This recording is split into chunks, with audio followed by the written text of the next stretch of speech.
রাশেদ খান মেনন গুলশান থেকে আটক। জানাবো ব্যবসায়ীকে জেলে পাঠিয়ে সুন্দরী স্ত্রীকে ভাগিয়ে নেন সালমান।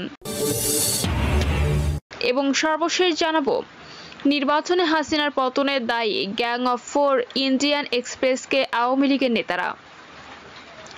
শুনছিলেন সংবাদ শিরোনাম, এবারে বিস্তারিত। রাশেদ খান মেনন গুলশান থেকে আটক। বনানীর বাসা থেকে ওয়ার্কার্স পার্টির সভাপতি রাশেদ খান মেননকে আটক করা হয়েছে বলে জানিয়েছে ঢাকা মেট্রোপলিটন পুলিশ।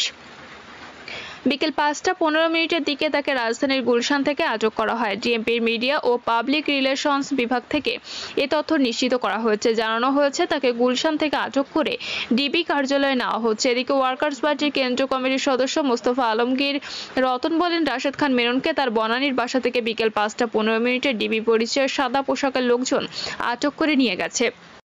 তাকে কোথায় নেওয়া হয়েছে জানতে চাইলে মোস্তফা রতন বলেন, যেহেতু ওনাকে ডিবি আটক করেছে তাই ডিবি কার্যালয়ে থাকার কথা।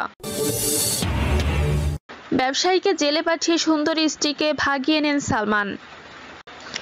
ব্যবসায়ীকে জেলে পাঠিয়ে তার সুন্দরী স্ত্রীকে ভাগিয়ে নেন সাবেক প্রধানমন্ত্রী শেখ হাসিনার বেসরকারি শিল্প ও বিনিয়োগ বিষয়ক উপদেষ্টা সালমান এফ রহমান। জানা গেছে, টিভি উপস্থাপক জাকিয়া তাজিনকে দেখেই ভালো লেগে যায় সালমান এফ রহমানের। তারপর ছলে বলে কৌশলে তাকে ভাগিয়ে নেন সালমান। দেশের শেয়ার বাজার কারসাজিতে বছরের পর বছর আলোচিত সালমান এফ রহমানকে নিয়ে এমন চাঞ্চল্যকর তথ্য নিজেই ফাঁস করেছেন ভুক্তভোগী ইন্ডেক্স গ্রুপের ব্যবস্থাপনা পরিচালক শফিউল্লাহ আল মুনির দাবি করেন, তার স্ত্রী শেয়ার বাজার নিয়ে টিভিতে অনুষ্ঠান করার সূত্রে সালমান এফ রহমানের সঙ্গে পরিচয় হয়। একটা পর্যায়ে তাদের মধ্যে সম্পর্ক তৈরি হয়। তারপর সালমান এফ রহমান তাকে ডেকে নিয়ে স্ত্রী তাজিনকে তালাক দিতে হুমকি দেয়। তার কাছ থেকে 8টি শর্তে 300 টাকার স্টাম্পে স্বাক্ষর নেন সালমান এফ রহমান। তিনি বলেন, শর্তগুলোর মধ্যে ছিল, আমি কখনোই আমার কোম্পানির মালিকানা দাবি করতে পারবো না, আমার স্ত্রীকে ডিভোর্সের বিষয়ে কাউকেই কিছু বলতে পারবো না, এমনকি আমার ছেলের কাস্টাডিও চাইতে পারবো না। তবে আমি যখন রাজি হলাম না তখন এই বিষয়টি অনেকেই জানতে পারে। এক পর্যায়ে আমি 1 মাস গুম ছিলাম, মামলার ভয়ে তটস্থ থাকতাম সবসময়। পরে 2020 সালের দিকে আমার স্ত্রীর সঙ্গে ডিভোর্স হয়ে যায়। প্রসঙ্গত, গত 13 আগস্ট সাবেক প্রধানমন্ত্রী বেসরকারি শিল্প ও বিনিয়োগ বিষয়ক উপদেষ্টা সালমান এফ রহমানকে ঢাকার সদরঘাট এলাকা থেকে গ্রেপ্তারের কথা জানায় ঢাকা মহানগর পুলিশ। কোটা সংস্কারের দাবিতে আন্দোলন চলাকালে ঢাকা কলেজের সামনে সংঘর্ষে এক হকার নিহত হওয়ার ঘটনায় নিউমার্কেট থানায় করা হত্যা মামলায় তাকে গ্রেপ্তার দেখানো হয়। পরে তাকে 10 দিনের রিমান্ডে পায় পুলিশ। হাসিনার পতনে দায়ী গ্যাং অফ 4 ইন্ডিয়ান এক্সপ্রেসকে আওয়ামী লীগের নেতারা। আমি আপনার সঙ্গে দেখা করতে পারবো না, আমি আত্মগোপনে আছি, আপনার সাথে ফোনে কথা বলতে পারি, আমি নিরাপদ কোনো স্থানে আপনার সাথে দেখা করার চেষ্টা করব।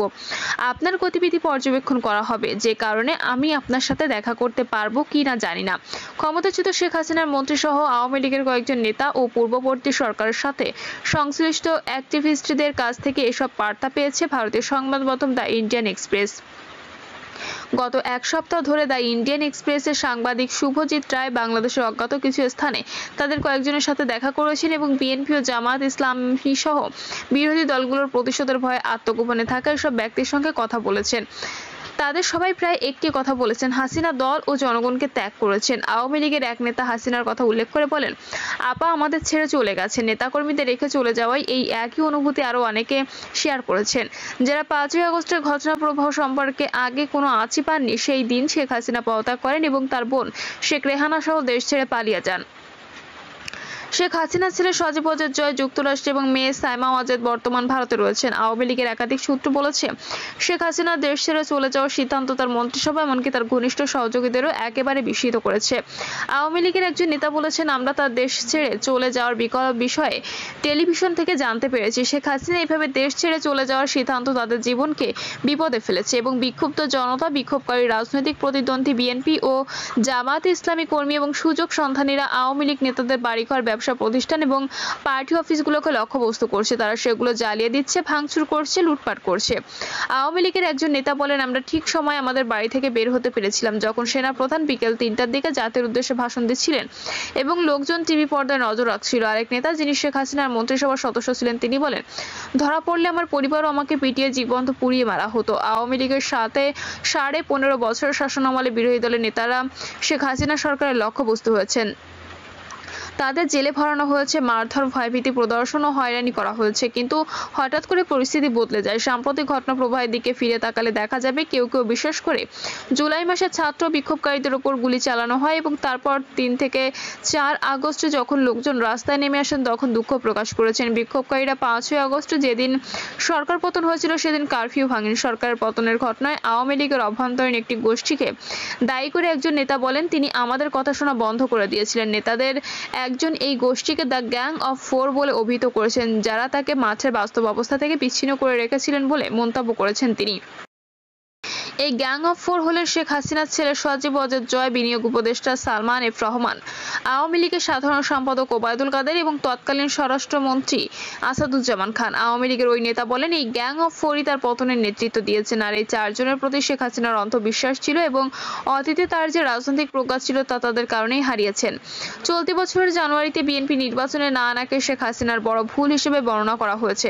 একাধিক সূত্র বলেছে আওয়ামী লীগের কিছু নেতা লন্ডনে বিএনপি নেতা ও সাবেক প্রধানমন্ত্রী খালেদা জিয়ার ছেলে তারেক রহমানের সাথে মধ্যস্থতাকারীদের মাধ্যমে যোগাযোগ করেছিলেন। একটি সূত্র বলেছে বিএনপিকে নির্বাচনে আনার বিষয়ে একটি ব্যাক চ্যানেলের মাধ্যমে প্রস্তাব করা হয়েছিল। আমরা 2024 সালে জানুয়ারি নির্বাচনে 1 বছর আগে 2023 সালে জানুয়ারিতে তারেকের সাথে ওই চ্যানেলটি প্রতিষ্ঠা করার কথা ভেবেছিলাম, কিন্তু শেখ হাসিনা ওই প্রস্তাবের সবুজ সংকেত দেননি। আওয়ামী লীগের একজন নেতার মতে বিএনপি প্রধানের ছেলের সাথে যোগাযোগ রক্ষার বিষয়টিতে অস্বীকৃতি জানানোই ছিল শেখ হাসিনার জন্য বড় ভুল।